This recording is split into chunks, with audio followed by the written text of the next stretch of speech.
المسلمون امۃ واحدہ بلادہم واحدہ، مسلمان ایک امت ہے، ان کا ملک ایک ہے، تمام مسلمان ایک امت، ایک ریاست، ایک چاند، ایک رمضان، ایک عید۔ رسول اللہ صلی اللہ علیہ وسلم نے فرمایا، اس چاند کے دیکھے جانے پر تم سب روزے رکھو اور اس چاند کے دیکھے جانے پر تم سب روزے افطار کر لو، اگر تم پر بادل چھائے ہوں تو 30 دنوں کی گنتی پوری کر لو۔ صحیح بخاری اور صحیح مسلم۔ حدیث میں سومو افطرو اور لیرویتی کے الفاظ قابل غور ہیں۔ لفظ لیرویتی کا لفظی معنی ہے اس کے دیکھے جانے پر۔ واضح رہے کہ یہ حدیث تمام مسلمانوں کو فرداً فرداً چاند دیکھنے کا حکم نہیں دیتی، بلکہ کسی اور کے چاند دیکھنے کو کافی قرار دیتی ہے۔ حکم صرف اتنا ہے کہ چاند کے دیکھے جانے کی صورت میں رمضان شروع اور ختم کیا جائے۔ سومو اور افطرو جمع کے صیغے ہیں جو تمام مسلمانوں پر محیط ہے۔ چنانچہ حدیث کا مطلب یہ ہے کہ چاند کے دیکھے جانے پر تمام مسلمان روزے شروع کریں یعنی رمضان شروع کریں، اور تمام مسلمان روزے رکھنا چھوڑ دیں یعنی عید کریں۔ یہ حدیث رمضان کی شروعات اور اختتام کو چاند کے دیکھے جانے کے ساتھ منسلک کرتی ہے، جبکہ اس بات کی کوئی تخصیص نہیں کرتی کہ یہ چاند کون دیکھے، وہ شخص اچھا مسلمان ہو یا کافر وغیرہ۔ اس کی تخصیص اگلی حدیث میں وارد ہوئی ہے۔ عبداللہ بن عباس سے روایت ہے، ایک اعرابی حضور صلی اللہ علیہ وسلم کے پاس آیا اور بتایا کہ اس نے رمضان کا چاند دیکھ لیا ہے۔ اس پر حضور نے اعرابی سے پوچھا کہ کیا وہ اللہ تعالیٰ کے ایک ہونے کی شہادت دیتا ہے؟ تو پھر اس نے اقرار کیا اور شہادت دی۔ پھر حضور صلی اللہ علیہ وسلم نے سوال کیا کہ وہ محمد صلی اللہ علیہ وسلم کا اللہ کے رسول ہونے کی شہادت دیتا ہے؟ اس پر بھی اعرابی نے اقرار کیا اور گواہی دی کہ اس نے چاند دیکھا ہے۔ پھر حضور صلی اللہ علیہ وسلم نے حضرت بلال کو حکم دیا کہ وہ اعلان کر دیں کہ کل سے روزوں کا حکم ہے۔ سنن ابو داؤد۔ آپ صلی اللہ علیہ وسلم نے ایک اعرابی کی روایت کو، جس کو وہ جانتے بھی نہ تھے، قبول کیا، جس نے مدینہ کے باہر چاند دیکھا تھا۔ آپ صلی اللہ علیہ وسلم نے اس کی روایت کو قبول کرنے کی محض یہ شرط لگائی کہ وہ مسلمان ہے یا نہیں۔ مندرجہ بالا دونوں حدیثوں کو جوڑ کر حکم یہ نکلتا ہے کہ اگر کوئی بھی مسلمان چاند کے دیکھے جانے کی گواہی دے تو اس کی گواہی معتبر سمجھی جائے گی اور تمام مسلمانوں پر فرض ہو جائے گا کہ وہ اس کے مطابق رمضان کی شروعات اور اختتام کریں۔ رہی یہ بات کہ اگر وہ جھوٹ بول رہا ہو تو گناہ کا وبال اس کے سر ہوگا اور ہم اللہ کے ہاں حکم شرعی پر چلنے کی وجہ سے سرخرو ہوں گے انشاءاللہ۔ ربیع بن خراش رحمۃ اللہ علیہ نے صحابہ سے روایت کیا ہے کہ آپ صلی اللہ علیہ وسلم کے زمانے میں رمضان کی 29 تاریخ کو چاند نظر نہیں آیا تو لوگوں نے 30واں روزہ رکھا۔ صبح کے وقت دو مدعو مدینہ آئے اور انہوں نے رات کو چاند دیکھ لینے کی شہادت دی تو رسول اللہ صلی اللہ علیہ وسلم نے حکم دیا کہ لوگ روزہ ختم کر دیں۔ احمد، ابو داؤد، نسائی، دارقطنی۔ ابن عباس سے مروی ہے کہ رسول اللہ صلی اللہ علیہ وسلم نے فرمایا، ہمیں شوال کا چاند بادلوں کی وجہ سے نظر نہ آیا، لہٰذا ہم اگلے روز روزوں سے رہے۔ لیکن دن کے آخری حصے میں چند مسافر مدینے آئے اور انہوں نے حضور کے سامنے گزشتہ روز چاند دیکھنے کی شہادت دی۔ بس رسول اللہ صلی اللہ علیہ وسلم نے لوگوں کو روزہ توڑنے اور اگلے روز عید کے لیے نکلنے کا حکم دیا۔ ابو داؤد۔ ابن عباس سے مروی ہے کہ رسول اللہ صلی اللہ علیہ وسلم نے فرمایا، تمام مسلمانوں کے لیے ایک شخص کی گواہی ہی کافی ہے، یعنی امت محمدیہ صلی اللہ علیہ وسلم میں سے جب کوئی بھی چاند دیکھ لے اور اس کی خبر پہنچا دے تو ہر مسلمان پر روزہ فرض ہو جاتا ہے۔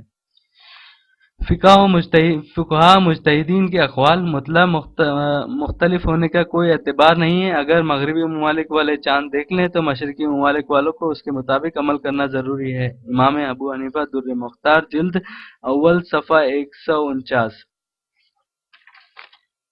مالک بن انس فرماتے ہیں، اگر لوگ رمضان سمجھ کر عید الفطر کے دن روزہ رکھ رہے ہوں اور پھر ان تک قطعی ثبوت پہنچ جائے کہ رمضان کا نیا چاند ان کے روزہ رکھنے سے شروع کرنے سے ایک دن پہلے دیکھ لیا گیا تھا، وہ 31ویں دن میں ہے، تو انہیں اس دن کا روزہ توڑ لینا چاہیے، چاہے جس وقت بھی ان تک یہ خبر پہنچے۔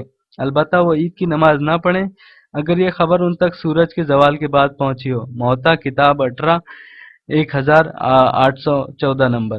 ایک شخص جس کو چاند کے دکھنے کا بروقت علم ہو جائے تو وہ روزہ رکھے اور ضرور رکھے۔ اسلام کی نص اور سلف صالحین کا عمل اسی پر ہے۔ اس طرح چاند کی شہادت کو کسی خاص فاصلے میں یا کسی مخصوص ملک میں محدود کر دینا عقل کے بھی خلاف ہے اور اسلامی شریعت کے بھی۔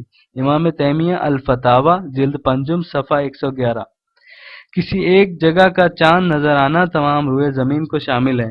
امام یحییٰ بن اشرف النووی۔ اگر کسی بھی جگہ رویت ثابت ہو جائے، اگرچہ وہ کتنی دور جگہ ہو، اگرچہ وہ ہزاروں کوس پر ہو، تو یہاں والوں پر بھی حکم روزہ افطار فرض ہو جاتا ہے۔ فتاوی دارالعلوم دیوبند جلد 6 صفحہ 380۔ سورج اور چاند ایک حساب سے چلتے ہیں۔ سورہ رحمان آیت 6۔ شمسی نظام میں سورج اور چاند زمین کی ترتیب اس طرح ہوتی ہے، جب چاند، سورج اور زمین ایک قطار میں ہوتے ہیں اور چاند دنیا میں کہیں بھی نظر نہیں آتا، یعنی اماوس کی منزل۔ یہ چاند کی وہ منزل ہے جس رات کو وہ تمام دنیا میں آدھا دکھائی دیتا ہے۔ 14ویں کا چاند جو اس رات کو تمام دنیا میں یکساں یعنی پورا دکھائی دیتا ہے۔ چاند کی وہ منزل جس رات وہ تمامی دنیا میں آدھا دکھائی دیتا ہے۔ اس طرح چاند ایک قمری مہینہ زمین کے گرد مکمل کرتا ہے 29 دن 12 گھنٹے 44 منٹ اور 2.8 سیکنڈ میں۔ اور چاند کی ہم نے منزلیں مقرر کر رکھی ہیں یہاں تک وہ لوٹ کر پرانی ٹہنی کی طرح ہو جاتا ہے۔ سورہ یاسین آیت 139۔ تمام دنیا کا ایک ہی چاند ہے، اس لیے اس کی منزلیں ایک ہی تاریخ میں وارد ہوتی ہیں۔ مثلا چاند گرہن، سورج گرہن، 14ویں کا چاند، پہلی کا چاند۔ یہ کبھی نہیں ہوتا کہ چاند گرہن یا سورج گرہن آج پاکستان میں ہے تو کل یہ سعودی عرب پہنچے گا۔ البتہ یہ ضرور ہے کہ کچھ حصے کو چاند گرہن نظر آتا ہے، باقی حصوں کو محض خبر ملتی ہے۔ بالکل اسی طرح پہلی کا چاند دنیا کے چند حصوں میں نظر آتا ہے، جبکہ بقیہ حصوں میں اس کے دیکھے جانے کی خبر پہنچتی ہے۔ پہلی کے چاند کی منزل جب وہ زمین سے 10 ڈگری کے زاویے پر آتا ہے 12 سے 24 گھنٹوں کے درمیان۔ تمام ہی دنیا کا نیا چاند جو گرہن کی طرح دنیا کے کچھ ہی حصوں میں دکھائی دے سکتا ہے۔ رؤیت ہلال ماہ رمضان شروع کرنے کا شرعی طریقہ ہے اور علم فلکیات کی بنیاد پر رمضان شروع کرنے کی اجازت نہیں۔ رسول اللہ صلی اللہ علیہ وسلم نے فرمایا، ہم امی قوم ہیں کہ حساب کتاب نہیں جانتے، مہینہ اتنا اور اتنا ہوتا ہے، یعنی کبھی 29 دن اور کبھی 30 دن۔ صحیح بخاری اور صحیح مسلم۔ رسول اللہ صلی اللہ علیہ وسلم نے فرمایا، تم سب لوگ روزے نہ رکھو جب تک چاند نہ دیکھ لو، اور تم سب افطار عید نہ کرو جب تک کہ اسے نہ دیکھ لو، اور اگر یہ بادلوں کی وجہ سے نہ دکھائی دے تو اس کا اعتبار کر لو۔ صحیح بخاری و مسلم۔ اللہ تبارک و تعالیٰ نے ارشاد فرمایا، لوگ آپ سے ہلال کے بارے میں سوال کرتے ہیں، آپ کہہ دیجئے یہ تو لوگوں کی عبادات کے لیے اوقات مقررہ ہیں اور حج کے لیے ہے۔ سورہ بقرہ آیت 190۔ پہلی کا چاند دنیا کی 24 گھنٹوں کی گردش کے دوران اور 24 گھنٹوں کے بعد یعنی دوسری کا چاند۔ پہلی کا چاند طلوع ہونے کے بعد دنیا کے تمام علاقوں میں نظر نہیں آتا حسب ذیل وجوہات سے۔ آسمان ابر آلود ہو، نشیبی علاقے، زمینی حصوں سے چاند کا فاصلہ، غروب آفتاب کا وقت۔ حضرت ابو ہریرہ رضی اللہ عنہ سے روایت ہے کہ رسول اللہ صلی اللہ علیہ وسلم نے ان 2 دنوں میں روزہ رکھنے کو ممنوع قرار دیا، عید الاضحیٰ، عید الفطر۔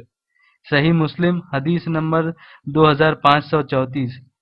رمضان درست طریقے پر شروع نہ کرنے کی صورت میں رمضان کا روزہ چھوٹنے اور عید کے دن روزہ رکھنے کا احتمال ہے، جو شرعاً حرام ہے۔ کسی ایک علاقے کی رؤیت کا اطلاق تمام مسلمانوں پر ہوتا ہے۔ دنیا کے تمام مسلمان ایک ہی رات اور دن میں مشترک ہوتے ہیں، یعنی پوری دنیا میں 12 سے زیادہ گھنٹوں کا فرق نہیں ہے۔ تمام مسلمان ایک امت، ایک ریاست، ایک چاند، ایک رمضان اور ایک عید۔ پس چاند کا مسئلہ بھی ان بے شمار مسائل میں سے ایک ہے جن کا سبب خلافت کی غیر موجودگی ہے۔ خلافت کے خاتمے پر برطانوی وزیر خارجہ لارڈ کرزن کا یہ بیان، ہمیں ہر اس چیز کو ٹھکانے لگا دینا چاہیے جو مسلمانوں کی نسل کے درمیان کسی بھی قسم کا اسلامی اتحاد پیدا کرتی ہو، جیسا کہ ہم پہلے ہی خلافت کو ختم کرنے میں کامیاب ہو چکے ہیں۔ لہٰذا اب ہمیں یہ کوشش کرنا چاہیے کہ مسلمانوں میں دوبارہ اتحاد نہ پیدا ہو سکے، نہ فکری اتحاد اور نہ تمدنی اتحاد۔ انہی کوششوں کا ثمر ہے کہ امت مسلمہ کا جسد واحد آج پارا پارا ہو چکا ہے۔ خلافت ہی کے ذریعے اے مسلمانوں اس امت کی وحدت دوبارہ قائم ہوگی انشاءاللہ۔